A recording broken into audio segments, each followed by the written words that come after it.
Sir John Mills, one of the most popular and beloved English actors, was born Lewis Ernest Watts Mills on February 22, 1908, at the Watts Naval Training College in North Elmham, Norfolk, England. The young Mills grew up in Felixstowe, Suffolk, where his father was a mathematics teacher and his mother was a theatre box office manager. The Oscar winner appeared in more than 120 films and TV movies in a career stretching over 8 decades, from his debut in 1932 in Midshipmaid Gob, 1932, through Bright Young Things, 2003, and The Snow Prince, 2009. After graduating from the Norwich Grammar School for Boys, Mills rejected his father's academic career for the performing arts. After brief employment as a clerk in a grain merchant's office, he moved to London and enrolled at Zelia Ray's dancing school. Convinced from the age of 6 that performing was his destiny, Mills said, "I never considered anything else." After training as a dancer, he started his professional career in the music hall, appearing as a chorus boy at the princely sum of £4 sterling a week in The 5 O'Clock Review, at the London Hippodrome, in 1929.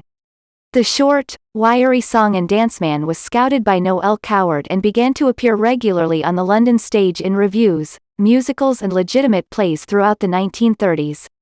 He appeared in a score of films before the war, quota quickies, made under a system regulating the import of American films designed to boost local production.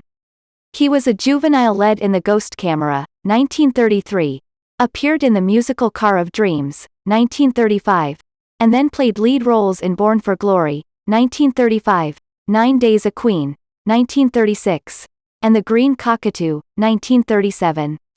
His Hollywood debut was in Goodbye, Mr. Chips, 1939, with Robert Donat, but he refused the American studio's entreaties to sign a contract and returned to England.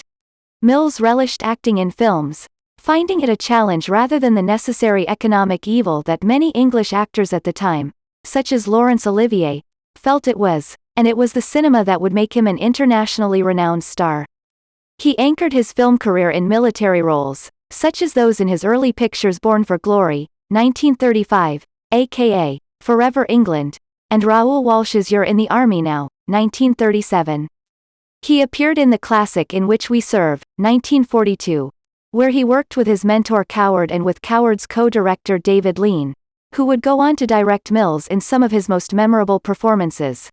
Throughout his film career, Mills played a wide variety of military characters, portraying the quintessential English hero.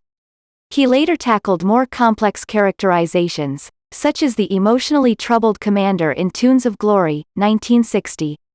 He also played Field Marshal Haig in the satire Oh, What a Lovely War, 1969, that mocked the entire genre. However, it was in his World War II films, which included We Dive at Dawn, 1943, Waterloo Road, 1945, and Johnny in the Clouds, 1945, that Mills established himself as an innovative English film star. With his ordinary appearance and everyman manner, Mills seemed the boy next door, but the Mills hero was decent, loyal and brave, as well as tough and reliable under stress. In his military roles, he managed throughout his career to include enough subtle variations on the Mills heroic type to avoid appearing typed.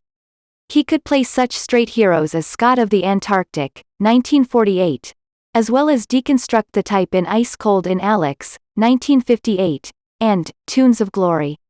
The latter film features one of his finest film roles, that of the brittle Colonel Basil Barrow, the new commander of a Scots battalion. Mills superbly played an emotionally troubled martinet in a role originally slated for Alec Guinness, his Great Expectations, 1946, co-star, who decided to take the flashier role of the Colonel's tormentor. It was one of Mills' favorite characters. No male star of English cinema enjoyed such a long and rewarding career as a star while appearing predominantly in English films. As an actor, Mills chose his roles on the basis of the quality of the script rather than its propriety as a star turn. Because of this, he played roles that were more akin to character parts, such as shoemaker Willie Mossop in Hobson's Choice, 1954. As he aged, his proclivity for well-written roles enabled him to make a seamless transition from a lead-to-character actor from the 1950s to the 1960s. Almost 40 years after his film debut, Mills won the Best Supporting Actor Academy Award for playing the mute village idiot in Lean's Ryan's Daughter, 1970, an uncharacteristic part. In addition to In Which We Serve and Ryan's Daughter, Lean had also directed Mills in memorable performances in This Happy Breed, 1944, and Hobson's Choice. He gave one of his finest turns as Pip in Lean's masterpiece, Great Expectations, in which Mills' performance was central to the success of the picture. Other significant films in which Mills appeared include The Rocking Horse Winner, 1949, King Vidor's War and Peace, 1956, The Chalk Garden, 1964, King Rat, 1965, The Wrong Box, 1966, Lady Caroline Lamb, 1972, Young Winston, 1972, and Stanley Kramer's Oklahoma Crude, 1973. He also appeared with his daughter Haley Mills in Tiger Bay, 1959, and The Family Way, 1966, and had a cameo in her Disney hit The Parent Trap, 1961.